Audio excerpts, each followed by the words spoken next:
De longues files de véhicules, des conducteurs contraints à l'attente et au milieu de la chaussée, les vestiges d'un violent accident. Au village Bidigué 1, dans l'arrondissement d'Atok sur la nationale numéro 10, la circulation reste fortement perturbée après une collision suivie d'un incendie impliquant 3 camions. Un témoin de la scène revient sur les circonstances de l'accident. Il était minuit. La semi-là étant que de monde, la carrosserie descendait. C'est comme ça que subitement, il paraît que le phare de la carrosserie était fait. Quand le gars veut rabattre parce qu'il a vu le conteneur couché, la semi aussi, en essayant de l'éviter, il n'y a pas moyen, il y a eu collision. La batterie a éclaté, pap. C'est comme ça que l'incendie a commencé, le réservoir s'est percé. L'accident fait suite au renversement quelques jours auparavant d'un camion transportant un conteneur. Un incident qui a considérablement réduit la largeur de la chaussée et perturbé la circulation sur cet axe. Le camion que vous voyez est tombé là depuis une semaine.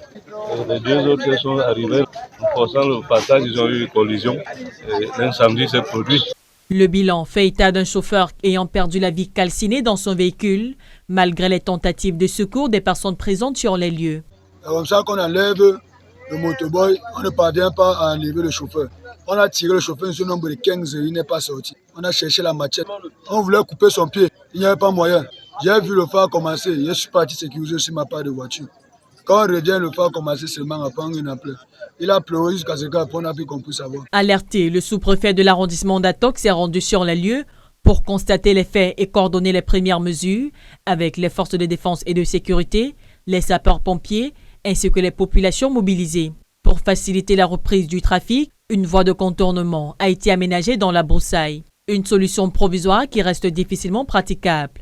Les véhicules y avancent au ralenti, provoquant de longues files d'attente. À cette heure, la circulation demeure fortement perturbée sur cet important corridor reliant Yaoundé à la région de l'Est.